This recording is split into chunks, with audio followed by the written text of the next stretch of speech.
hoje eu preparei aqui, eu estava com problemas hoje de manhã, nos horários do intervalo que estava com outra turma, meu computador começou a travar, sorte que já travava quase no finalzinho, né? Então aí já terminava o tempo e dava para arrumar um pouco no intervalo. Agora também, depois que terminei as aulas, eu fiquei tentando arrumar, né? Mas é problema de memória, eu acho. Já está bem saturado esse computador desde o semestre anterior. E eu vou, nesse final de semana, vou procurar fazer uma limpeza, né? Vou ter que tirar muita coisa que tem aí.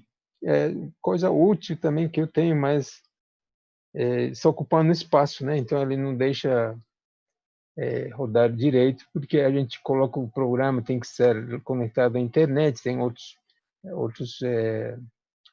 aplicativos que a gente está usando também, então isso acaba ocupando toda a parte da memória, e aí uma hora ele trava, né? Mas isso aí eu vou resolver provavelmente esse fim de semana aí.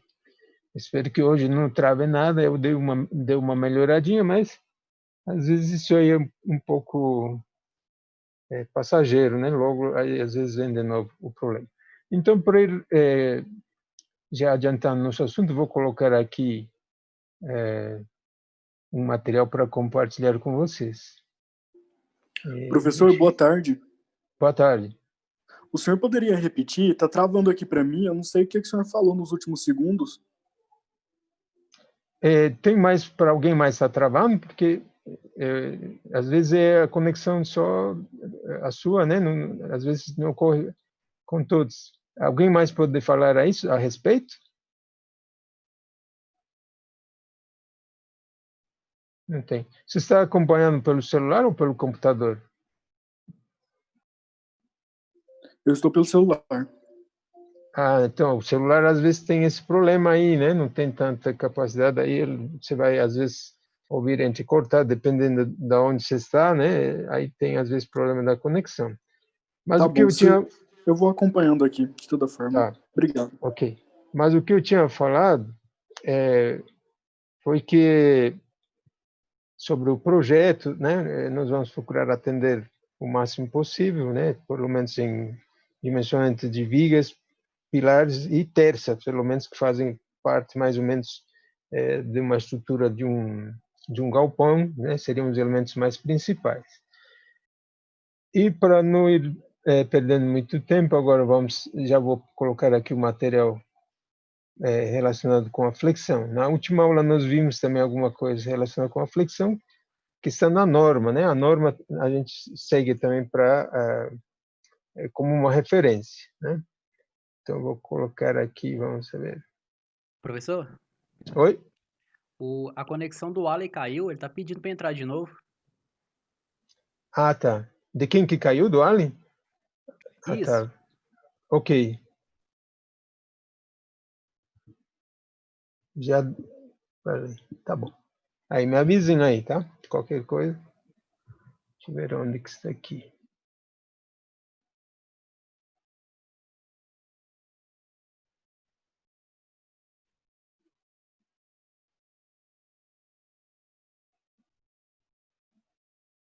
Essa aqui é outra aqui.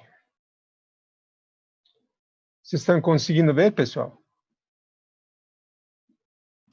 Aqui estamos conseguindo. Tá, então tá ok, tá funcionando. Porque hoje de manhã, às vezes eu já tinha esquecido de apertar o botãozinho e tal, eu falando e ninguém estava vendo nada, né? Bom, essas coisas que ocorrem aí. Então, o que nós vamos estudar, o que tem na norma também, como eu falei, não tem como usar qualquer tipo de perfil, qualquer tipo de sessão, nós temos bastantes limitações aí, mas com o que a gente tem, dá para fazer praticamente muitas coisas, né? Então, aqui nós vamos abordar vigas com perfis I, geralmente em metálicos, especialmente estruturas de grande porte, né? Vigas, pilares, a gente sempre trabalha com perfil I ou H também, que são semelhantes, né? Só muda o comprimento das mesas. Geralmente com dois eixos de simetria, em relação ao eixo X e Y. E normalmente a gente trabalha sempre em relação ao eixo X, né? Onde tem maior inércia por razões óbvias, né? A gente precisa ter elementos que resistam melhor. Esse aí seria em relação ao eixo X. Aqui eu coloquei os gráficos para não só ter que falar. Depois eu vou deixar um outro material onde tem mais leitura, né? Aqui esse é um pouco mais resumido e procurei colocar uns gráficos para vocês entenderem, porque se eu falar eixo X, eixo Y e tal, às vezes o pessoal não consegue entender. É melhor sempre com um gráfico, né? Então essa parte é essa aqui, né? Tem a outra situação também, quando seria em relação ao eixo Y, mas isso aqui é um pouco mais raro, né? A gente usa em menos ocasiões. Esse aqui, o primeiro que estou mostrando aqui, é o mais comum, o que a gente mais usa, né? Esses outros perfis monossimétricos, ou seja, seriam esses que são os monossimétricos, certo? Ou seja, as mesas são com comprimentos diferentes. Só na direção, flexão só em torno do eixo X, não tem em torno do eixo Y, esse aqui. Está fora, né? Porque aí dá muitos problemas, vai ficar assimétrico, aí não seria adequado usar como elementos estruturais. Às vezes a gente usa também, com alguma frequência, os perfis U, né? Especialmente no caso de terças, né? De galpões, de telhados, então a gente usa esse perfil aqui. Em duas formas, a gente pode usar assim, nessa posição, como um C mesmo, ou nesse outro aqui, fazendo ligação entre dois perfis U, ou dois perfis C também, que chama, né? E esse aqui, no caso do perfil 6, em relação a esse eixo aqui, que é um perfil com um eixo de simetria apenas, né? Então, normalmente, as terças eles ficam nessa posição aqui. Outros elementos que podem ser feitos, algumas vigas podem ser formadas assim, com dois perfis, né? Usando solda ou presilhas para poder ter esse formato aqui. Um pouco mais raro também os perfis T, também a gente usa nessas duas posições, apenas em relação a esse eixo X, porque são perfis monossimétricos, né? Apenas com um eixo de simetria. Então, a gente faz no eixo perpendicular ao eixo de simetria. Podem ser formados também com alguns cantoneiras que a gente usa, né? Fazendo quase uma aproximação a perfis T ou perfis I também, né? Isso aí também pode ser feito. Estão vendo que fazendo uma composição a gente acaba tendo mais opções, né? E esse caso é um pouco mais difícil porque são perfis que são cheios, né? Os chapas, eles estão altamente sujeitos à flambagem, então normalmente a gente usa isso aqui para fazer a composição dos perfis soldados, né? Como mesas, como almas dos perfis I e H também. Esse seria mais ou menos. Tem uns outros perfis fechados também que eu não vou abordar porque eles são geralmente todos eles com dupla simetria, então não tem tanto esses problemas aí. Fora desses outros perfis aqui, a gente não usa, né? A norma também não aborda esses assuntos aí. Eu mostrei na aula anterior, acho que tem aqui um arquivo, depois vou mostrar, onde a norma faz também um levantamento desse tipo aqui, aonde e em que situações que a gente usa esses perfis aí.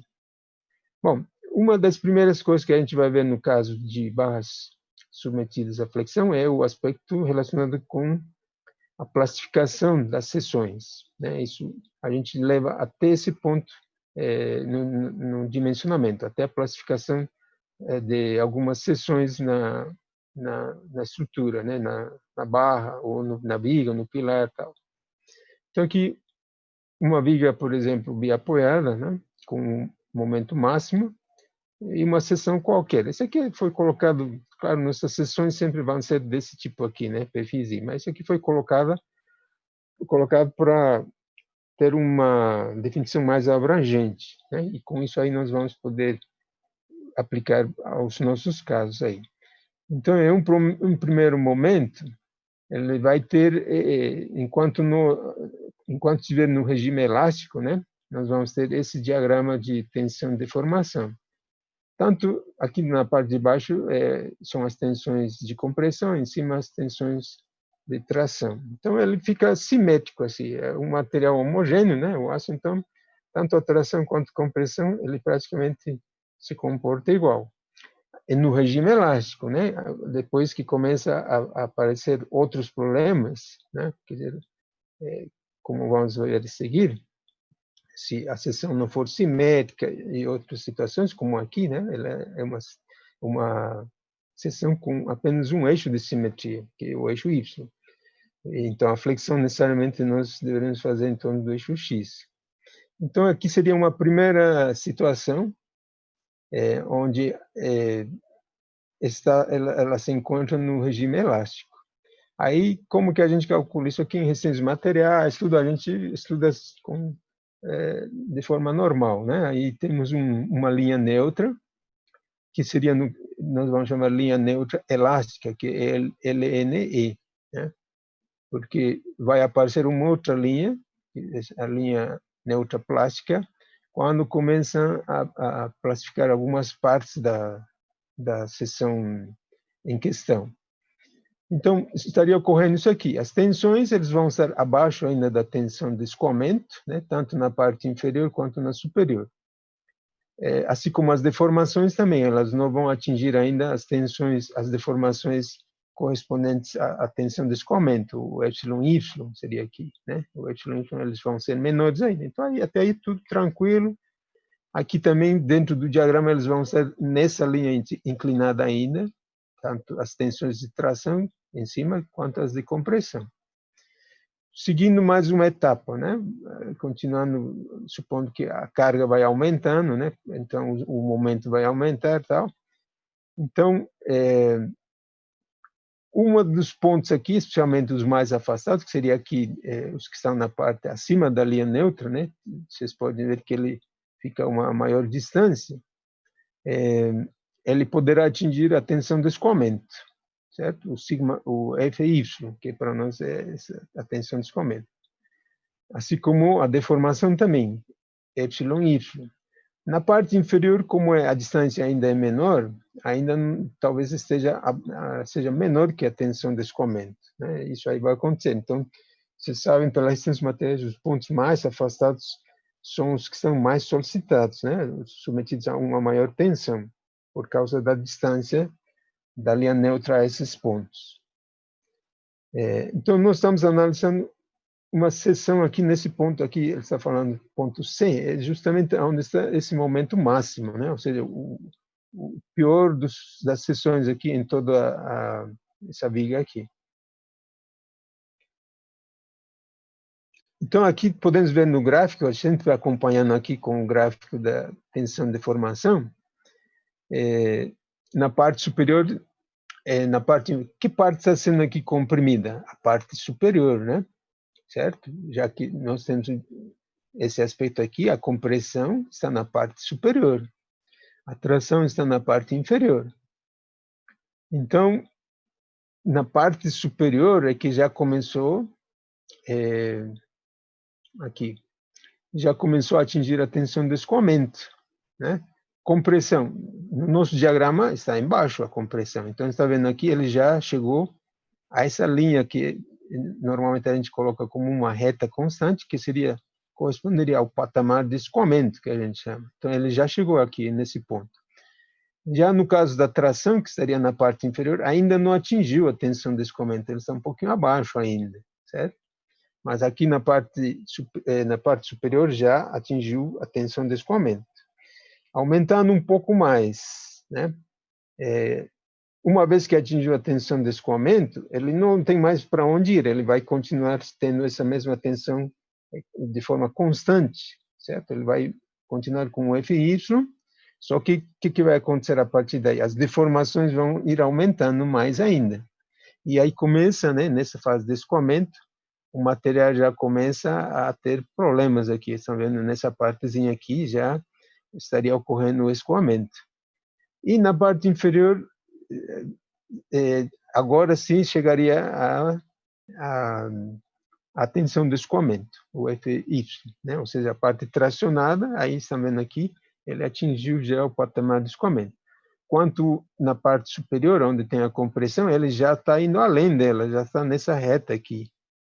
Já avançou mais, por isso que está tendo essa parte aqui, que já está num regime plástico já, né? Essa parte já está plastificada, né? Então, isso chama-se propagação do escoamento na viga. Isso aí vai ir ocorrendo à medida que for aumentando. Isso aqui não é ainda a situação final, pode ir piorando ainda.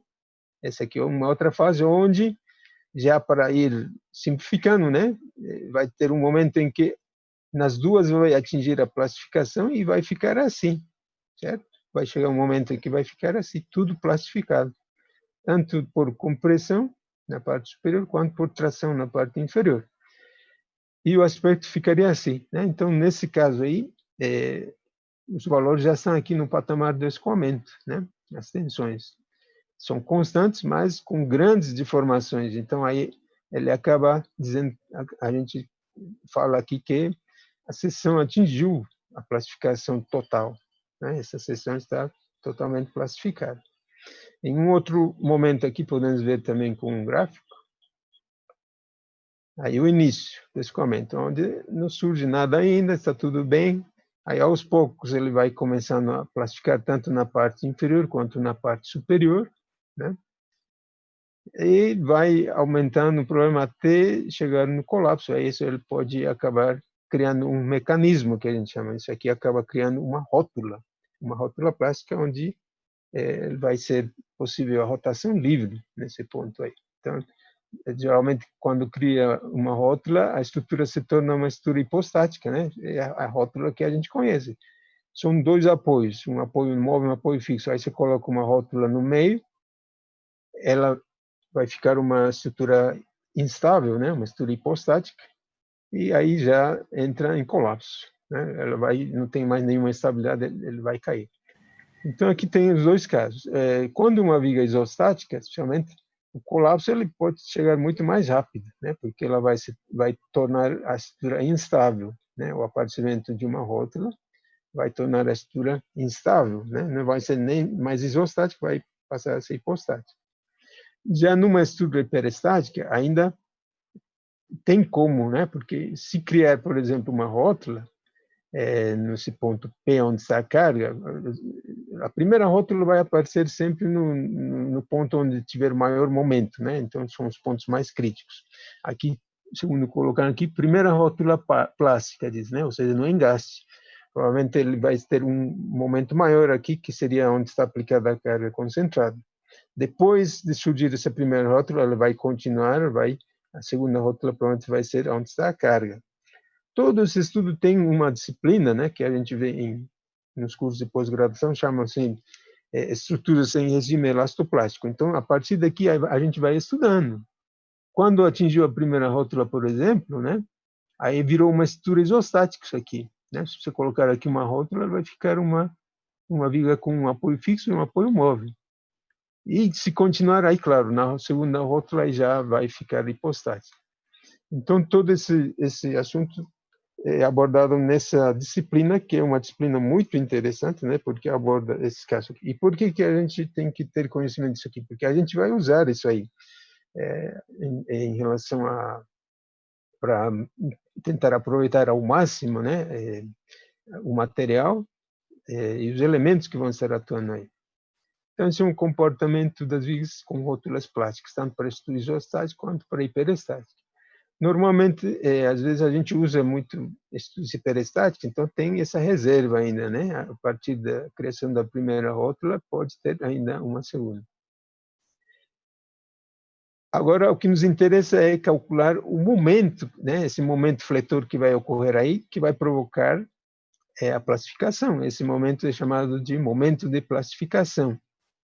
Então, no momento em que fique a estrutura dessa forma, é que nós vamos ter uma outra linha de equilíbrio, que é chamada linha neutra plástica, que em estruturas com duas simetrias, eles coincidem, mas quando é um perfil, por exemplo, monossimétrico, essas duas linhas não coincidem, estão em posições diferentes, certo? Eles ficam paralelas, mas eles ficam em posições diferentes. Depois, talvez na aula que vem, então, nós façamos um exercício para mostrar isso aí, tá? Calcular esse momento de classificação e umas propriedades que aparecem aqui, que nós vamos ver agora. Então, essas tensões que estariam atuando aqui são do tipo retangular, né? Tanto na parte superior quanto na parte inferior, podem ser representadas através de forças, né? Equivalentes. Aqui foi colocado de C e T, T tração, C compressão.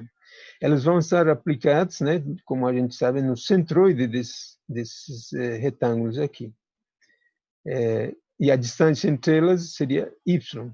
Isso aqui, então, eles formam um binário, e esse binário justamente porque são os dois iguais, né? As duas forças são iguais em sentidos contrários, por isso que formam um binário. Essa linha neutra plástica, ela separa a seção em duas áreas, né? Uma área que vai ser a área comprimida, que seria a parte de cima, e outra parte, a área de baixo, que seria a área tracionada.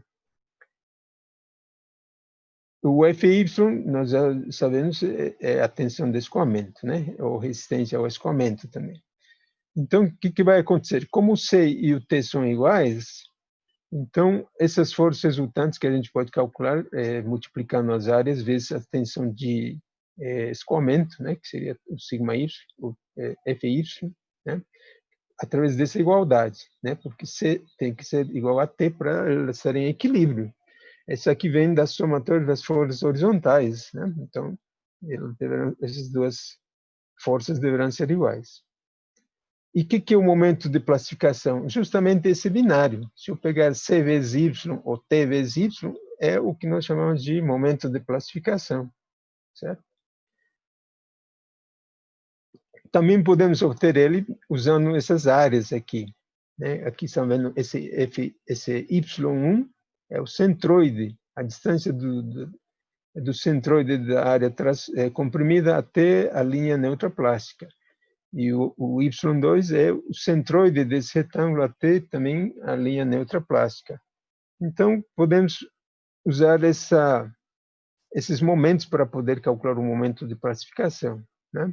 Eu faria a área, né? Aqui a área da tracionada, ou área comprimida, tanto faz, vezes a tensão de escoamento, vezes a distância, que seria FY.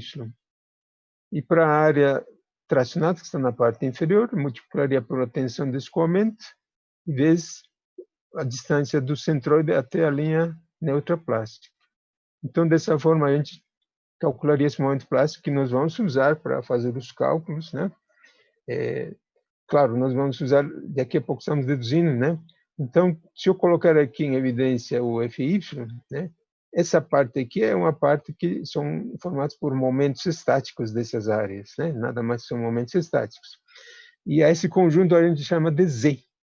Esse Z nós vamos usar, tem nas tabelas às vezes, né? É chamado módulo de resistência plástico, parecido ao módulo de resistência elástico, que é quando as estruturas têm regime elástico, né?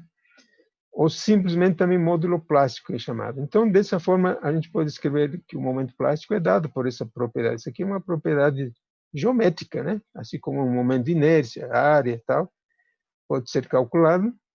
E aqui a propriedade física seria a tensão de escoamento. Então, dessa forma, nós temos a tensão, o momento de plástico, né? Bom, estou abordando aqui a parte teórica, mais ou menos, para ter fundamentos. Depois, claro, nós vamos fazer nas outras aulas também alguns exercícios. Primeira abordagem que nós vamos fazer, já tínhamos visto um pouco disso aqui na aula anterior, né? uma aula anterior, não lembro qual foi, mas ocorrem três aspectos, né? Na hora que ocorre a flexão numa barra com perfil I. Isso ocorre só no superfície I. Em seções retangulares de concreto, por exemplo, não tem esse problema aqui, que é a flambagem lateral com torção. Então, isso aqui surge devido a que a carga distribuída, por exemplo, numa viga, né, aqui colocada no perfil I, ele atua transversalmente, de cima para baixo. O que vai acontecer aí? a tração vai ser na parte inferior, ou seja, na mesa inferior. E na parte superior vai ter compressão. Então, a mesa superior vai estar sujeita à compressão. E, dependendo do valor dessas tensões de compressão, poderá ocorrer flambagem, né? Então, e isso que ele faz? Com que a estrutura, além de ter o deslocamento vertical, devido à carga que está atuando, ele poderá ter também um deslocamento lateral e com uma rotação. Então, esse fenômeno a gente chama de flambagem lateral com torção. Então, aqui nós vamos ver o que a gente pode fazer para evitar isso aí, porque esse aqui, se você não tomar providência, vai ocorrer. Isso aqui, com certeza, é uma característica desse tipo de perfil. Mas, então, aí nós temos que ver como combater isso aqui, né? Para que não ocorra ou para que seja menor possível, né? Então, tem as seções contidas lateralmente. Já que ele vai deslocar lateralmente, então a gente usaria alguns travamentos, né? Alguns contenções laterais. Como são as contenções laterais? São feitas de várias formas. Aqui a gente pode usar alguns elementos atuando na parte superior. Está vendo aqui uma viga. Aqui na parte superior são colocadas algumas barras simples, o suficiente, porque elas não têm tanta força. É só para impedir o deslocamento. Então, não é necessário que sejam grandes elementos aí estruturais para evitar isso aí. Essa é uma forma, né? Pode ser feito depois, quando a gente for olhar mais para frente, aqui já está terminando o prazo, nós vamos ver outras formas também. Isso aqui já é mais comum quando tem, por exemplo, vigas atuando na direção transversal. Ele vai servir como um travamento, como uma contenção lateral também, certo? Ou nesse outro sentido aqui, na hora que elas cruzarem duas vigas, uma vai servir como contenção lateral da outra. Então, isso aqui também já ajuda um pouco, mas a gente não pode colocar outras vigas a cada metro, vamos dizer assim, né? As lajes também que forem em cima aqui também vão poder servir como contenção lateral, chamada lateral contínua, inclusive. Pessoal, antes que eu esqueça aqui, eu queria marcar esse horário para 1 hora, mas como deu problema no meu computador, eu não consegui resolver isso aí antes, e aí apenas marquei a reunião para as 14 horas, né? Infelizmente, hoje de manhã, aqui na PUC, eles me mandaram uma mensagem, né, que vamos ter uma reunião agora às 3 horas, justamente. Eles falam que vai ser uma reunião rápida, eu não sei, provavelmente vai ser uma meia hora, 45 minutos, mais ou menos aí. Então, eu vou pedir para vocês uma licença, né? E eu volto aí às 4 horas. A hora que terminar isso aqui, eu volto às 4 horas para dar continuidade com isso aí. E a gente vai um pouquinho mais também, pelo menos abordar um pouco mais desses assuntos aí. É claro que tem bastante parte teórica, não é fácil assimilar, a gente tem que dar um tempo também. E vou passar um material também para vocês ir fazendo algumas leituras para complementar esses assuntos que a gente está vendo, tá? E esse material também vou deixar para vocês aí. Bom, então, aí já vimos que como pode ser feito essas contenções para evitar esses deslocamentos laterais. Aqui outro exemplo, vejam aqui. No nosso caso, por exemplo, esse aqui são galpões grandes, né? Mas se aqui fosse uma terça, a gente vai usar esses elementinhos que são chamados de mão francesa, né? São escoras chamadas mãos francesas, geralmente. Então, isso aí ele vai servir também para contenção lateral em alguns pontos. Não dá para fazer isso aqui de forma contínua, mas ele já vai ajudar bastante. Ao invés de não colocar, se você não colocar, ele vai deslocar isso aqui, né? A parte inferior, especialmente, né, das mesas, ela vai sair para fora e vai girar e vai provocar problemas. Então, colocando os elementos de um lado e do outro lado das vigas, aí ele acaba resolvendo isso aí, ele vai conter nesses pontos aí. Então, esse uso de mãos franceses, provavelmente agora vocês já devem ter visto em algumas construções, né, do porquê, né, de colocar isso aí. Senão ele vai ter esse problema aí. Especialmente na mesa inferior, que a gente coloca onde vai provavelmente provocar a rotação, né, esse deslocamento lateral. Aqui também telhados pode ser. Imagina aqui uma contenção de várias vigas, né? Se você não colocar, ele vai sair aqui. Essa linha tracejada é que houve já o deslocamento lateral. Então, como que evita isso aí? Colocando barrinhas simples aqui em forma de X, né? Que são chamados de contraventamentos. Isso aí ele vai impedir esses pontos aqui centrais terem deslocamento. Só isso aí, se colocar nessa primeira coluna e na última, ele já trava todos eles, inclusive, certo? Então, são coisinhas bem simples que são cabos apenas de aço aqui, não são de grandes dimensões, né? São cabinhos simples, mas que ajudam a travar. Então, vocês vão ver esses metálicos, um monte, às vezes, que eles colocam em várias partes, na parte da cobertura, nas laterais, tudo justamente para evitar esses deslocamentos laterais aí, né? Provenientes da própria característica do perfil I. Esses distâncias entre os travamentos a gente chama de comprimento destravado. Então, se eu tiver aqui uma viga, por exemplo, né? Pessoal, a qualquer hora vai terminar, então não se preocupem aí, logo que terminar a reunião eu volto aí, né? Só peço desculpas por essa reunião, então, mas na aula que vem acho que não vai ter mais esse problema aí, tá? Então, o que são essas distâncias? A gente chama de comprimento destravado, LB, né? Então, aqui, por exemplo, vamos supor que tem vigas chegando aqui em C, em D e em E, que vão servir como contenção lateral. Então, essas distâncias entre CD, AC, DE e tal, são comprimentos destravados, que a gente chama, os LB, né, que a gente vai usar também nas fórmulas, nas normas. Então, isso aqui, quero que fique bem claro o que é, né, são as contenções laterais, o que são os comprimentos destravados, certo? E aqui tem esse outro exemplo, né?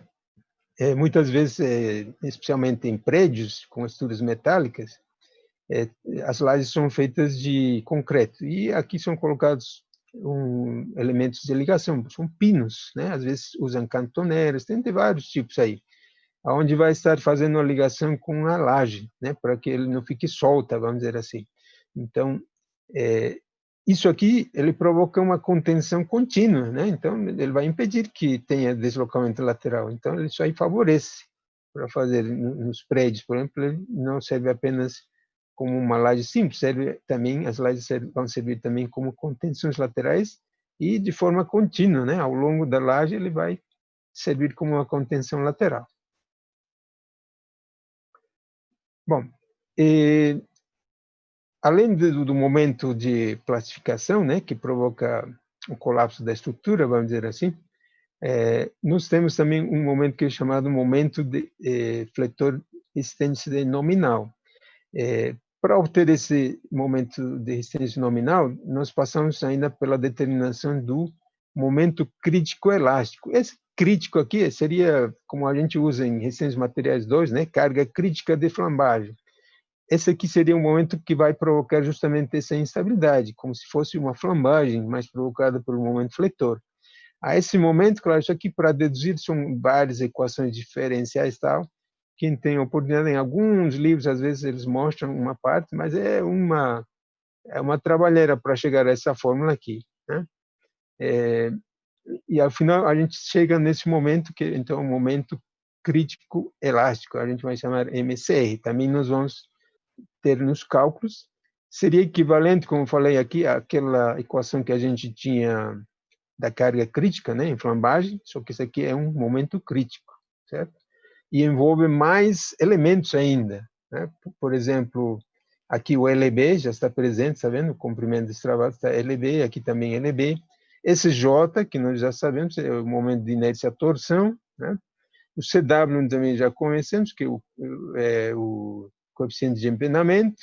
O Y, está vendo aqui o momento de inércia em relação ao eixo Y. Aqui não entra em relação a X. O X não tem problema. O problema vai estar na direção Y, né? Onde vai ter justamente a flambagem, vamos dizer assim, né? O módulo de elasticidade e esse coeficiente aqui, CB. Esse é um chamado fator de modificação que ajuda a tornar o diagrama do momento fletor mais uniforme, porque nós vamos ter diversos tipos de diagramas, né? Então, Isso aqui é dado na norma, tem isso aqui na norma. Então, é uma fórmula onde a gente acaba mais ou menos tentando distribuir os efeitos do diagrama do momento fletor ao longo do trecho destravado. Ele só tem que calcular isso aqui em cada trecho destravado LB, certo? E essa é a fórmula dada da norma. E ele não pode ultrapassar o valor de 3. Certo? Tem sempre essas limitações aí.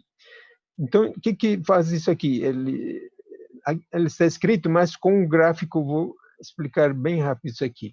Esse aqui ele divide em 4 partes, praticamente, onde vamos ter MA, MB e o MC. Ele vai ficar assim. Certo? Então, aqui tem o MA, a 1/4 do comprimento destravado, o MB, outro quarto, e o MC, a outro quarto.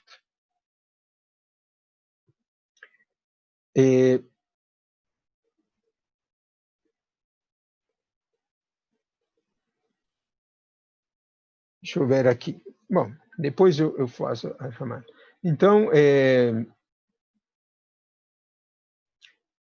nada mais isso aqui, um gráfico qualquer do diagrama do momento fletor, e esses MA e MB, então, o que a gente vai fazer? Vai dividir em 4 partes, né? O primeiro quarto seria o MA, depois no meio seria o MB, mais 3/4 o MC. E os momentos das extremidades, eles entram, mas o momento máximo não vai ser necessário, pode até coincidir com esse ponto, ele vai entrar aqui também na fórmula, está vendo aqui? 12,5, aí ele vai mais. Todos eles entram com um valor.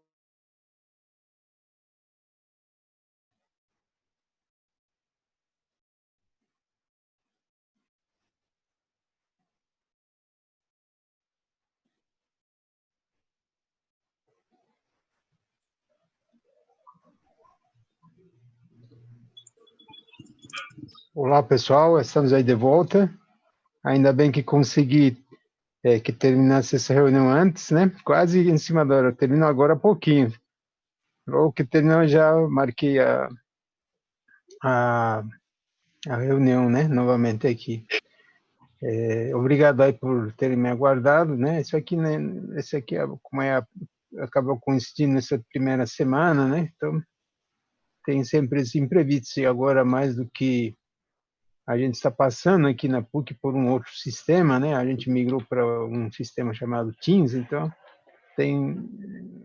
é uma coisa um pouco nova para nós, então a gente não pode perder esses detalhes nas reuniões. Mas, bom, já passou, né? Então vamos ir continuando. Eu vou colocar aqui outra vez para compartilhar aquele material que estava colocando aqui, né? E, como eu já disse, qualquer hora vocês podem intervir aí para fazer algumas perguntas e tal. Acho que esse aqui. Vamos ver.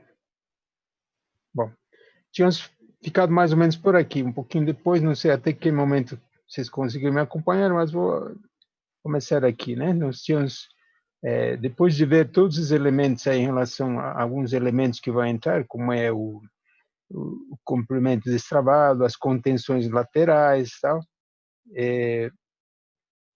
Tem alguém que está ainda fora? Deixa eu ver aqui. Ah, tá, vamos deixar entrar essa pessoa aqui.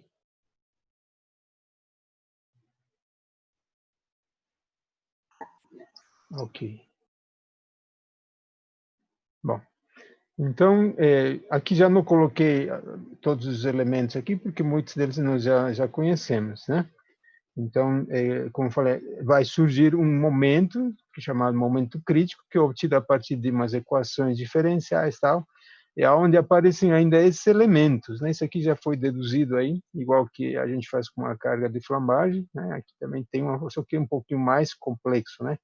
Envolve esses elementos, esses constantes aqui de empenamento, tal, que tem a ver com torção, porque a viga ela sofre uma rotação também, além de uma translação, né? Tem um momento de inércia de torção, o J, e tem esse comprimento destravado, LB, né, que a gente vai usar toda vez que a gente for falar em flambagem lateral com torção, né, o FLT, aí a gente vai estar sempre lembrando desse comprimento aí. O momento de inércia em relação ao eixo Y, constante de desempenamento, e esse CB, né, que eu tinha falado. Esse CB é um fator de modificação para o diagrama do momento fletor para tentar uniformizar ele e poder, vamos dizer assim, simplificar também um pouco os cálculos, né, com essa fórmula. Essa aqui é uma fórmula que tem na norma, né? Inclusive, se quiser estar um pouquinho mais simplificada, na norma é um pouco mais... tem um outro coeficiente aqui, RM, que chama, né? Mas que na maioria dos casos é 1, no nosso caso. Então, como vai ser 1, não vai ter esse problema, especialmente quando forem perfis com dupla simetria, né? E que não fossem monossimétricos, aí é esse caso aqui, né?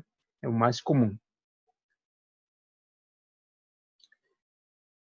Então, como tinha falado aqui, essa fórmula nós vamos calcular esse CB a partir do diagrama dos momentos fletores. Em um determinado trecho, em um determinado comprimento destravado, né, entre essas contenções. Aqui não, é esse aqui, né? Em cada um desses trechos a gente tem que ir fazendo esse cálculo do CB, e até obter qual desses trechos, vamos dizer assim, é o mais crítico, né? Aquele que vai ter um momento crítico maior, né? Que aquele maior vai ser provavelmente aquele com o qual nós vamos dimensionar, vai fazer parte do dimensionamento, né? Então, aqui tem os detalhes aqui que o MA, MB, MC, o M máximo, né? Esse momento máximo poderá coincidir.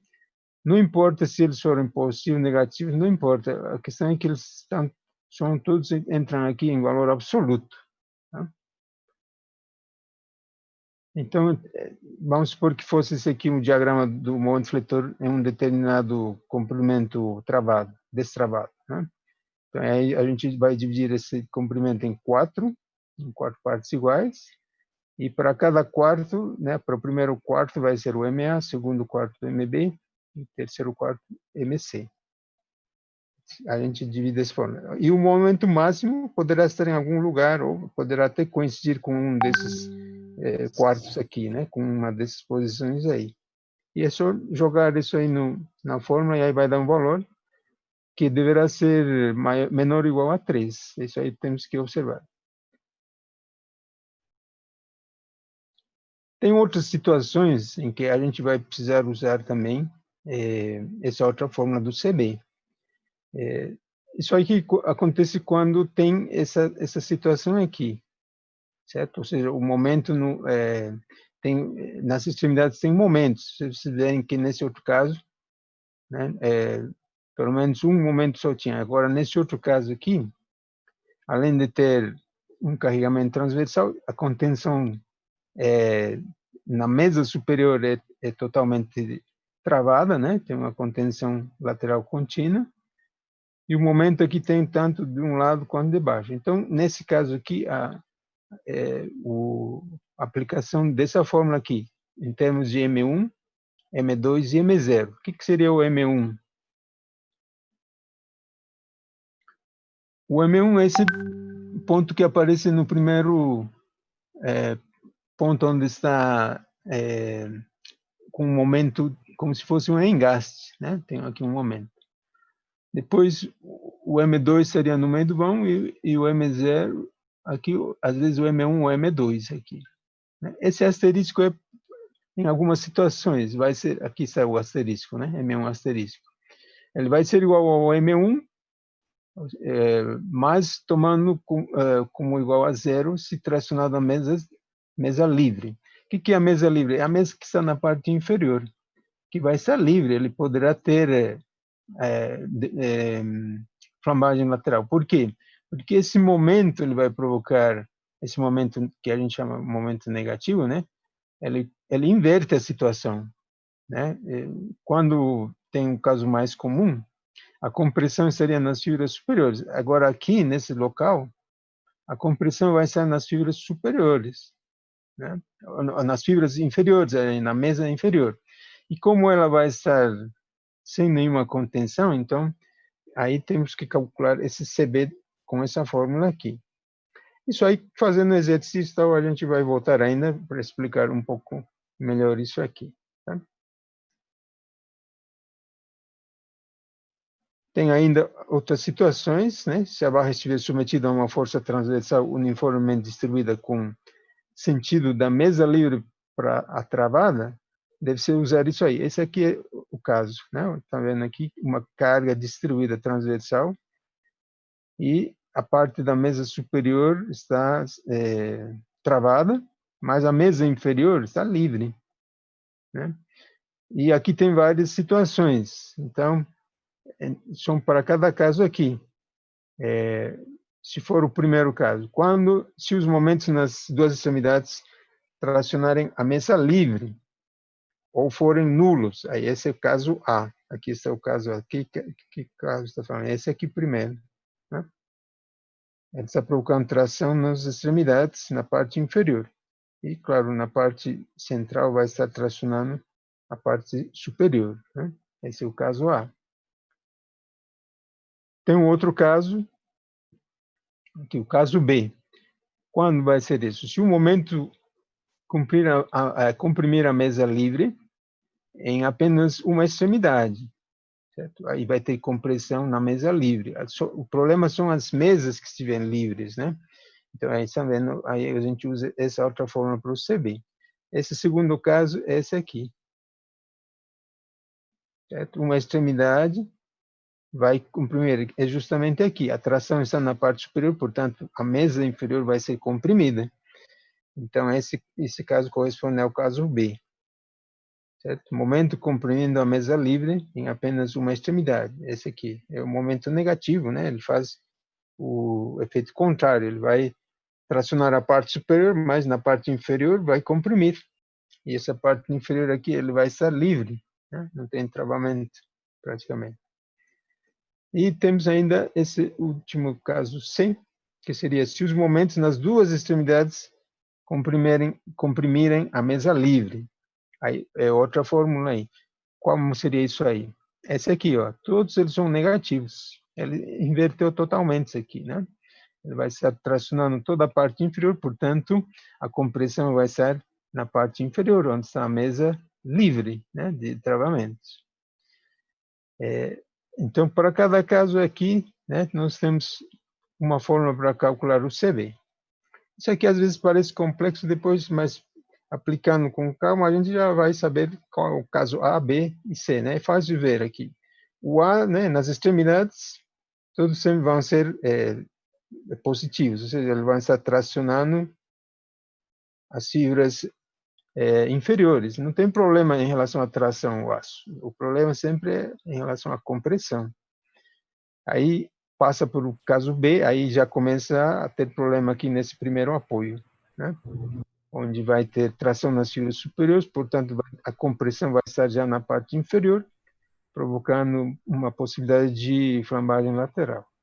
E o terceiro caso é um caso mais crítico ainda, né? As duas extremidades vão ter momentos negativos.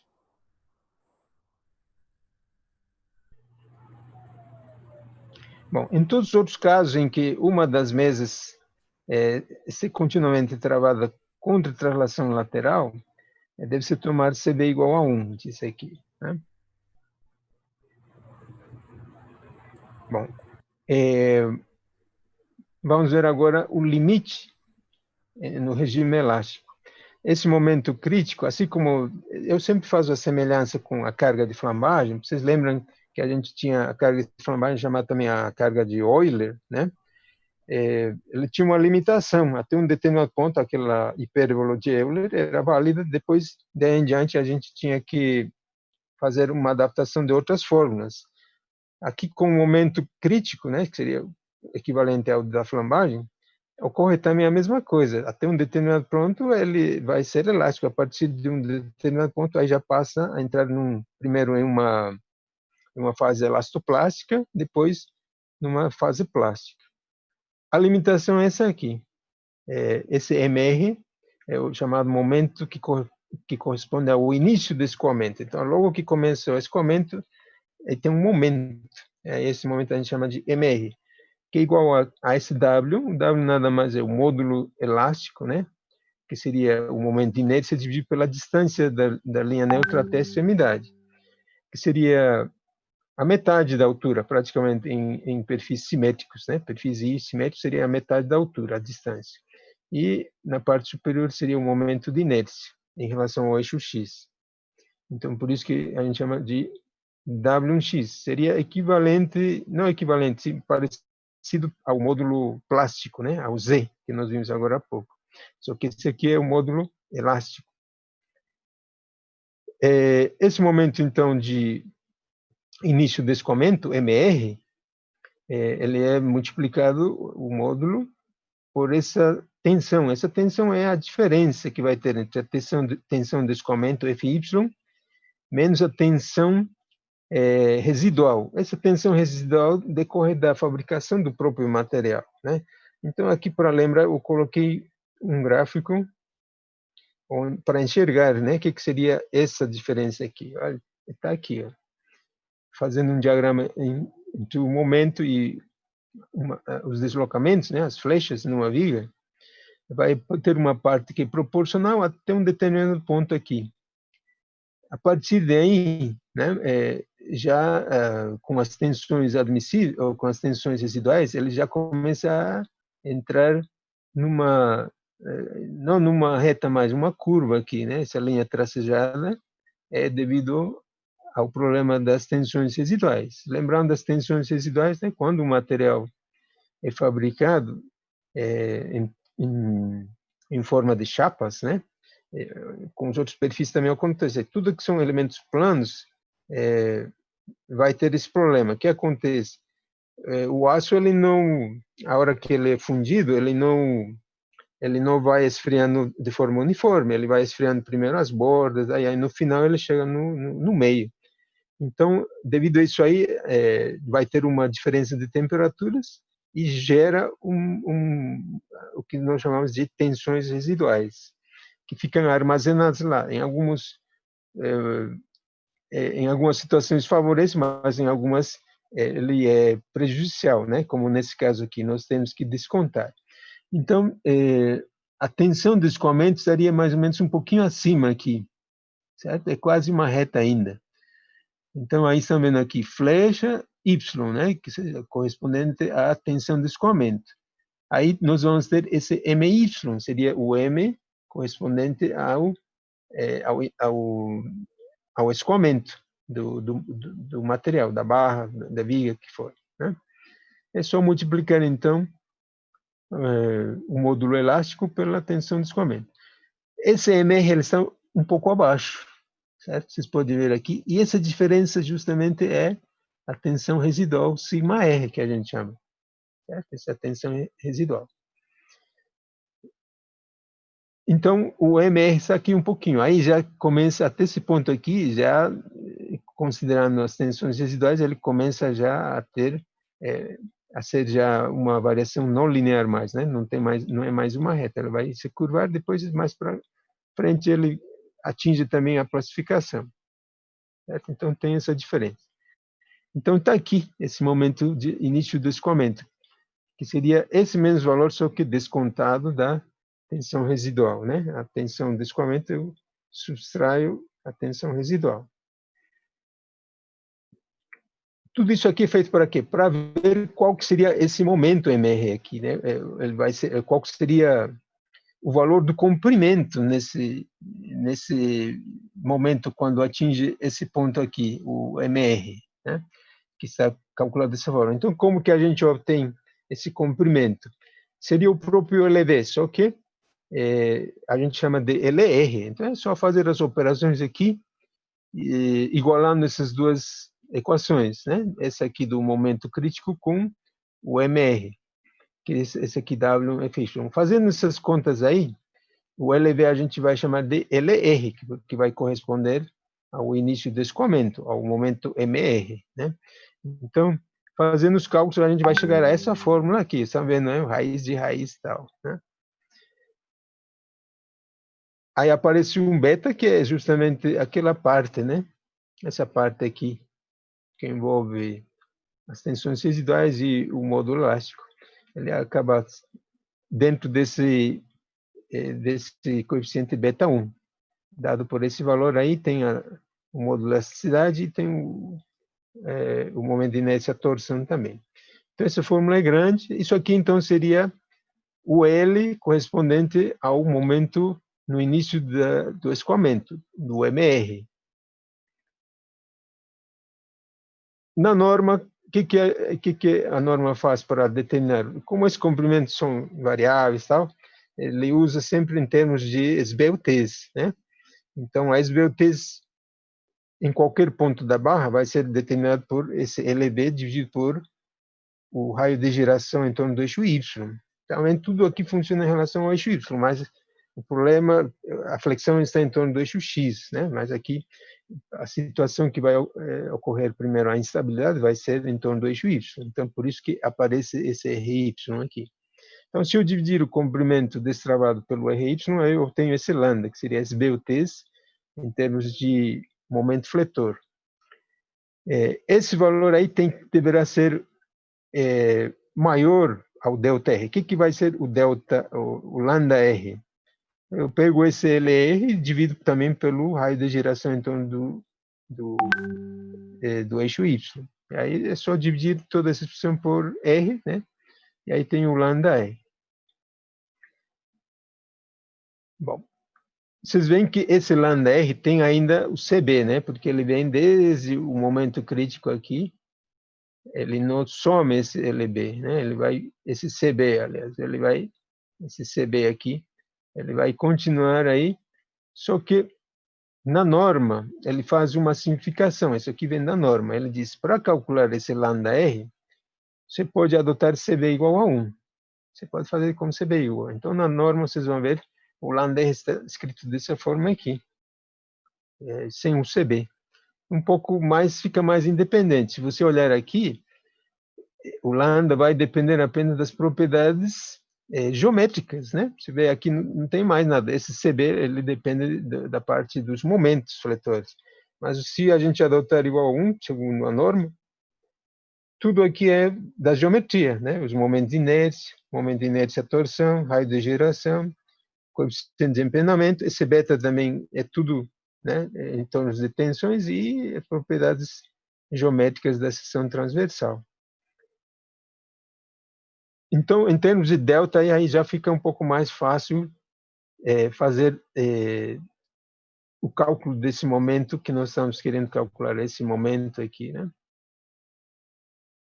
Desde o início. O momento característico. Está mais para baixo aqui.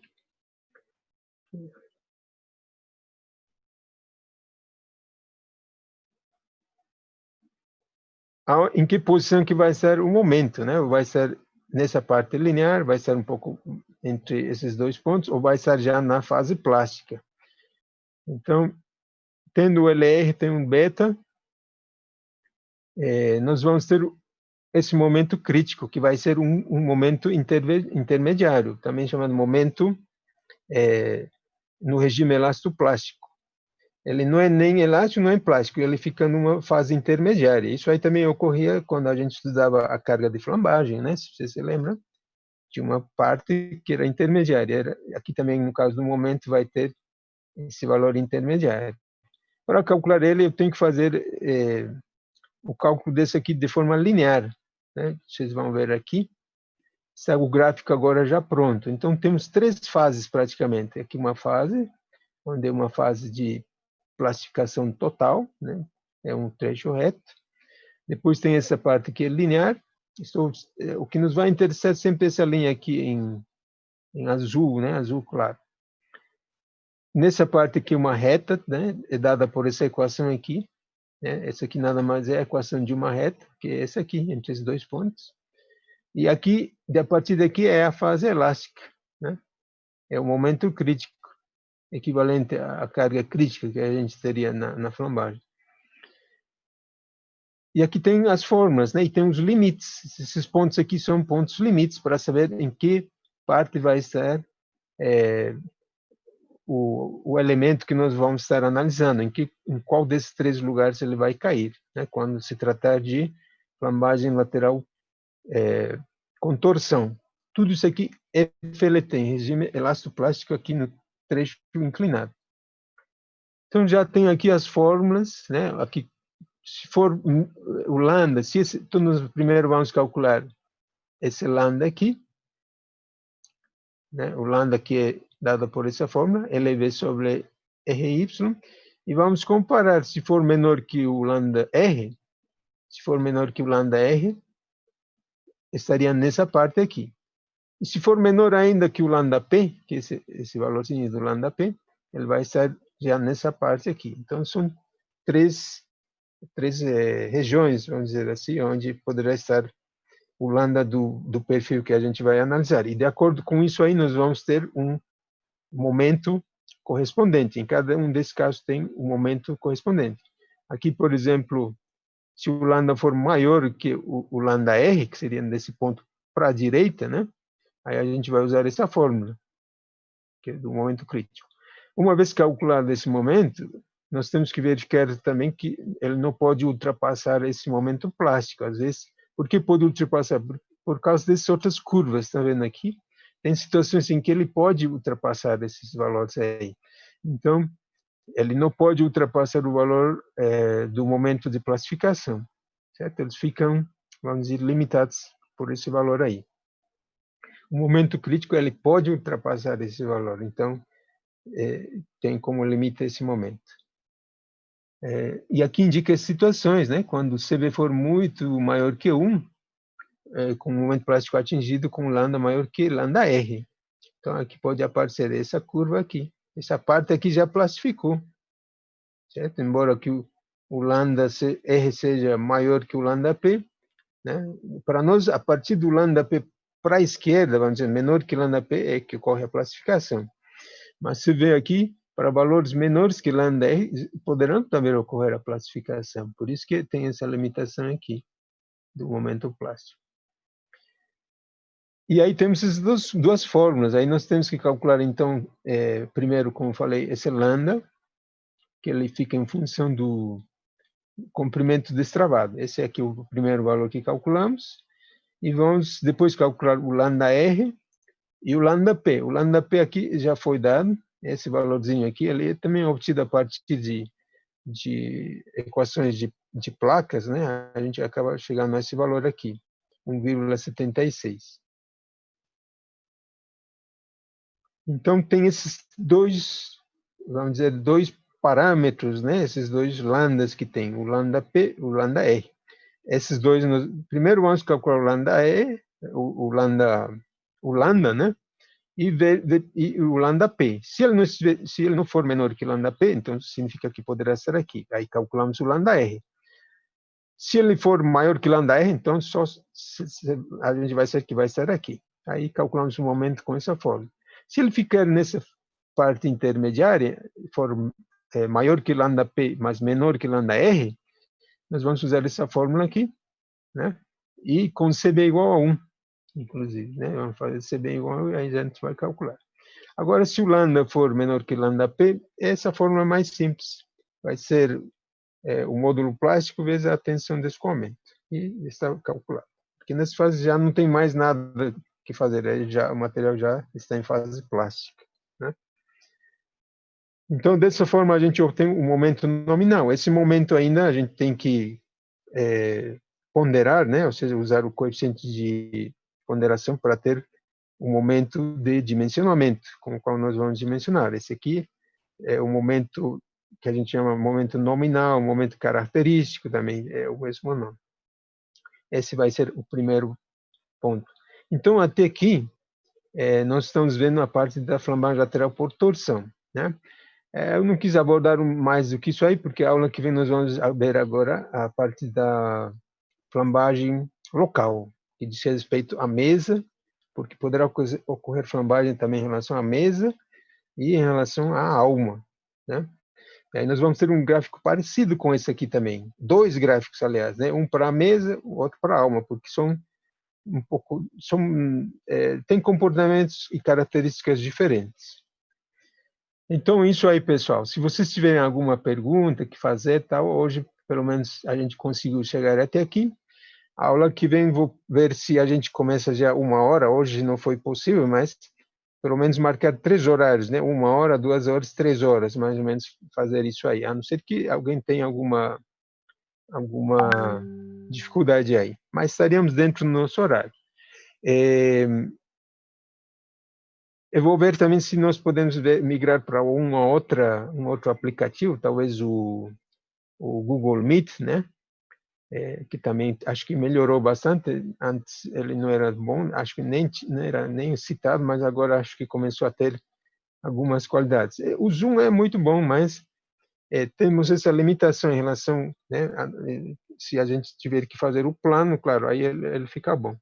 Mas o Google Meet, ele também tem algumas ferramentas, me parece, eu não fui ainda atrás, eu vou olhar nesses dias aí, hoje, essa semana estive ocupado, a semana passada também, eu vou dar uma olhada e ver se tem alguma vantagem em relação a isso aí, né? Mas, por enquanto, a gente vai usando isso aqui e a gente vai se comunicando pelo WhatsApp também. Então, aí temos ainda um tempinho para a gente poder conversar sobre alguns aspectos, né? Vocês sabem que a gente vai terminar as aulas até o dia... Deixa eu ver aqui. Nós temos que encerrar as aulas praticamente até o fim de outubro, né? Aí tem um período de recuperação, que eles chamam, mas o encerramento a entrega das notas, tudo mais, ele vai ser... aqui está. Tem que ser das avaliações até o dia 28 de setembro.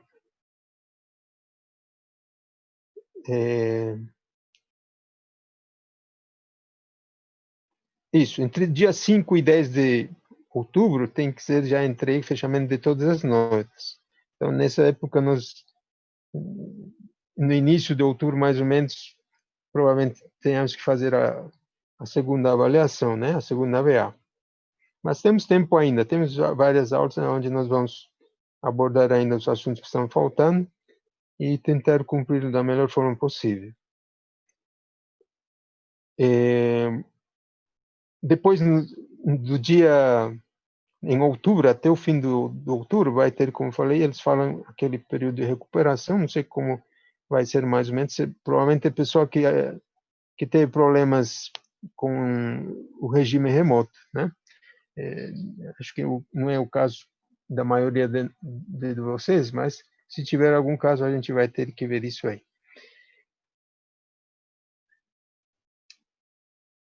Bom, eu passei, vocês já viram pelo WhatsApp, esse material também vou passar já para o WhatsApp, vocês possam rever também, e a gravação também vou disponibilizar, talvez não seja agora mesmo, seja meio corrido agora, mas no decorrer desses dias eu vou colocar também, vou enviar o link para vocês possam ter acesso aí no Google Drive.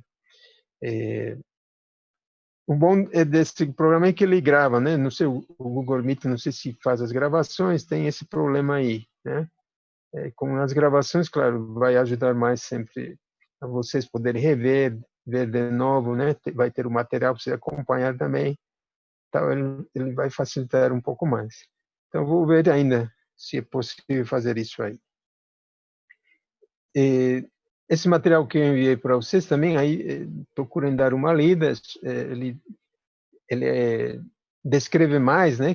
Dá um pouco mais explicações, tal. Aqui eu me preocupei mais em mostrar graficamente, porque só número, só letra, às vezes a gente não entende melhor, sempre melhor com um gráfico, né? Com alguns desenhos e tal. E isso aqui, claro, demanda um tempo para ir procurando, para ir fazendo isso aqui também.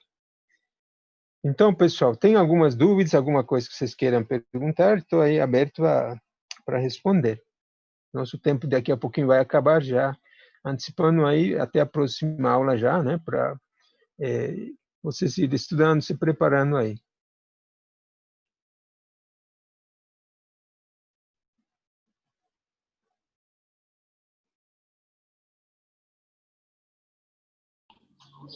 Para mim, nenhuma dúvida, professor.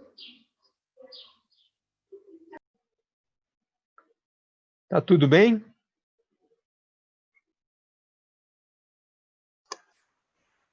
Tudo tranquilo aqui. Tudo certo por mim. Tá. Então, dê uma olhada aí e qualquer dúvida que vocês tenham, aí vocês podem perguntar pelo grupo também, né? E eu, na medida do possível, vou ir respondendo o mais antes possível. Né? A gente parece que está trabalhando 4 vezes mais, porque tem de todos os lugares, tal, né? Fora do horário, agora são quase 24 horas, né, por dia. Mas a gente vai tentando resolver isso aí. Acho que isso aqui não vai durar para a vida toda. Acho que, no máximo, até o fim do ano vamos estar nesse problema. Aí, logo o ano que vem, provavelmente já estamos voltando aí, né? E tomara que passe logo isso aí.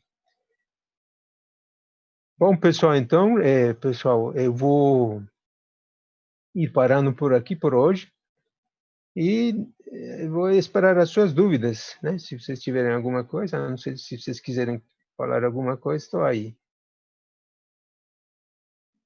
Tá ok, professor, obrigada. Tá bom, então. Então, eu vou encerrar aqui para fazer a gravação, né? Eu coloquei para gravar, então, e depois enviar para vocês o mais antes possível, tá? Então, tenham vocês boa tarde. Até a nossa próxima aula aí.